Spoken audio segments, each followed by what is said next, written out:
Fala pessoal, como vocês estão? Hoje eu queria falar com vocês sobre um assunto que é quando vocês estão procurando sobre investimentos, enfim, principalmente quando se for para renda variável. Normalmente as pessoas vão começar a lidar renda fixa, é, as caixinhas do Nubank, Tesouro, esses títulos aqui mais básicos aqui. Você vai começar com alguma coisa dessas aqui, né? Que é o vocês mais são familiarizados. Mas normalmente quando as pessoas estão migrando, que elas já estão entendendo um pouquinho mais, ou se você por um acaso já deu de cara aqui com as ações, fundos imobiliários, enfim, vocês vão acabar olhando esse valor aqui de dividendo.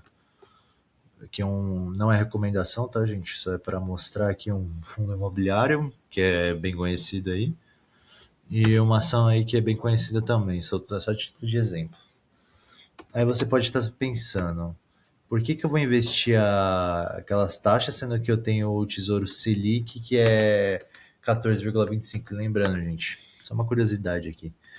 A taxa DI, se você for investir em CDI, que é a caixa do Nubank, do Banco Inter, do Itaú, enfim, Mercado Pago, você tem um decréscimo aí de 10% dela, que você usa essa taxa aqui, não, a Selic pura lá, que é o 14,25, que é que o Banco Central define. Então, para vocês entenderem isso daí, tem essa calculadora aqui, que basicamente a gente tem que levar em consideração algumas coisas. Primeiro é a taxa Selic, que está hoje em 14,25%, a inflação, que está em 4,72% no acumulado, e o imposto de renda, que ele está.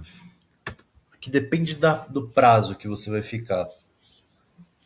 Ele começa ali, se eu não me engano. Vou pegar aqui para vocês. Se eu não me engano, em 22,5.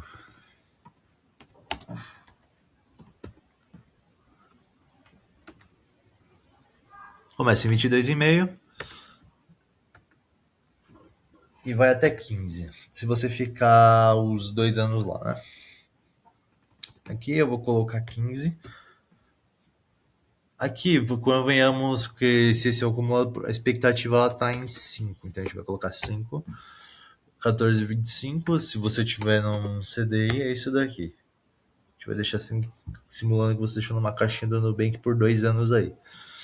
Na verdade, o real que o seu dinheiro está crescendo tirando impostos e tirando a inflação é 6,69%. Isso explica qual que é o ganho de você ir para a renda variável nesse momento. Lembrando que tende a ter uma correção da renda variável nesses momentos aqui. O mercado fica mais estressado e acaba, se a gente catar aqui, o Ibovespa, se a gente ampliar um pouco aqui a janela, tá vendo?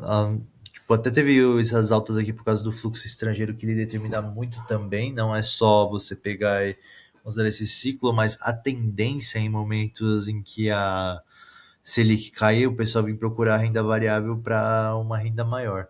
Hoje você pode até estar pensando que esses 9,31, 9,70, tem até menor, tem uns fundos aqui, ó, KNR. Não é recomendação, tá, gente? Só é para explicar. Vamos ver aqui quanto que ele tá pagando hoje. É um fundo bem conhecido aí. Tá pagando até menos, ó, 8,23.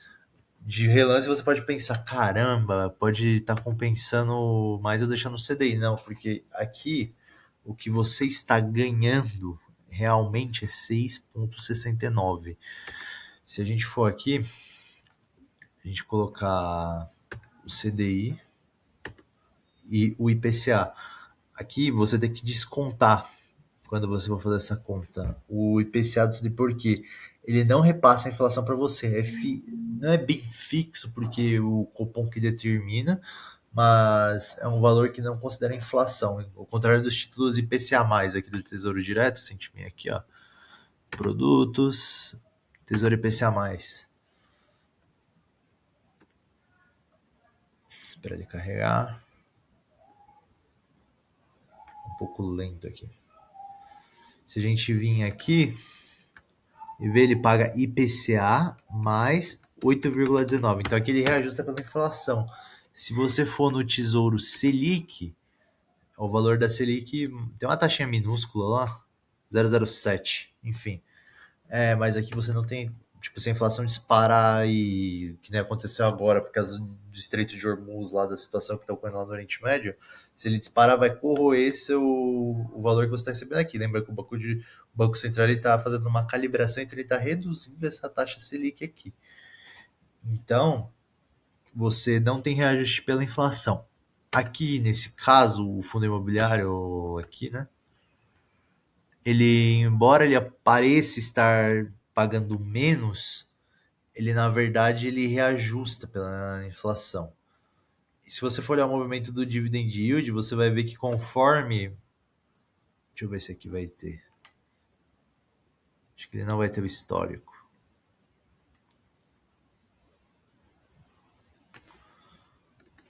Deixa eu ver um outro site aqui.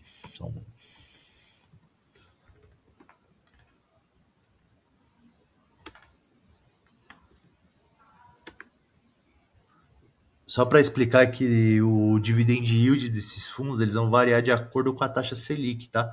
Para ficar calibrado aquele retorno.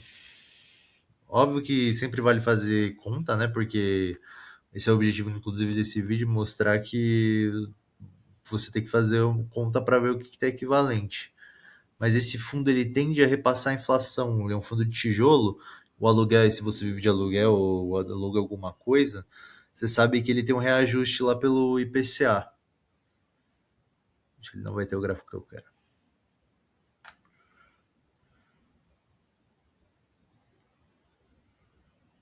Aqui, vamos lá. Dividend yield aqui. Você pode ver que antes era até menor esse dividend yield, mas o que aconteceu? O dividend yield, para quem não sabe, ele é relativo ao preço que você está pagando, o dividendo que paga pelo preço que você está pagando. Então, o que acontece? Conforme a taxa de juros vai aumentando, isso aqui para compensar ele vai ter que ir aumentando. Não tem aquela taxinha do IPCA+.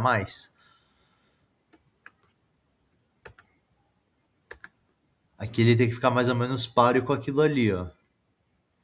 E o certo é até ter um prêmio de risco, né? Porque aqui o governo, ele não. A tendência dele é não dar calote, né? Ele vai tentar, ele vai imprimir dinheiro, ele vai fazer o que for para pagar isso aqui. Então aqui tem que ter um prêmio de risco em relação aos fundos imobiliários. Por isso que você está vendo, ó. Em tempos que a Selic estava mais baixa, ele até pagava menos. Mas tudo relativo a isso aqui, ó. Que é a taxa real. Tirando impostos, lembrando que fundos imobiliários são isentos de imposto de renda no Brasil, até o presente momento, em 2026 aqui.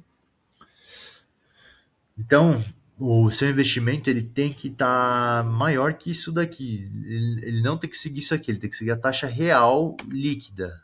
Aqui no caso das empresas, isso aqui é Itaúsa, é uma holding do Itaú, então presume-se que ela vai conseguir repassar a inflação ao longo do tempo. E como os dividendos são isentos de imposto de renda também, por isso que você recebe isso aqui, porque é relativo a isso aqui, que tem que ter um prêmio de risco, porque você está investindo em algo que você não tem tanta previsibilidade de que vai receber. Aqui, se a empresa passar por dificuldade, que nem o Banco do Brasil, ó, só a título de exemplo, lembrando, gente, que não é nenhuma recomendação, tá? Que é só para vocês verem um exemplo de que pode acontecer com a empresa. Só para vocês é uma questão de um risco que vocês estão correndo de receber. O dividend yield diminuiu. Se ele mostrar o gráfico,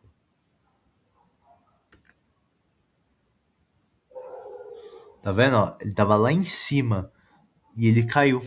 Por quê? O payout, que é o quanto a empresa paga de porcentagem do lucro líquido, caiu porque a empresa ela passou por dificuldade. Então vocês acabam correndo esses riscos. Tá vendo?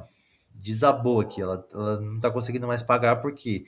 Então, no caso do Banco do Brasil, a inadimplência do setor agro que está impactando o balanço da empresa. Aí seria uma análise mais detalhada desse ativo. Mas como não é recomendação só para vocês entenderem, aqui você corre muito mais risco. Lá o governo ele vai te pagar aquele valor que ele está prometendo. Se ele está te prometendo IPCA mais 8,19 no vencimento, deixando bem claro que é no vencimento lá em 2032, ele necessariamente vai te pagar, nem que ele tenha que imprimir dinheiro. Por isso que tem essa margem de. Essa diferença que a gente chama de spread entre esse valor, perdão. entre esse valor aqui e esse valor aqui. Porque você está correndo mais risco aqui, então você tem que ser remunerado por isso, é o famoso prêmio de risco. Então, quando vocês verem um valor abaixo do valor da Selic, vocês não estão ganhando necessariamente menos. É só a questão de vocês fazerem o cálculo de remover o imposto de renda e ver se aquele ativo repassa ou não a inflação. Hoje, basicamente, é isso que eu queria falar com vocês. Muito obrigado e tchau.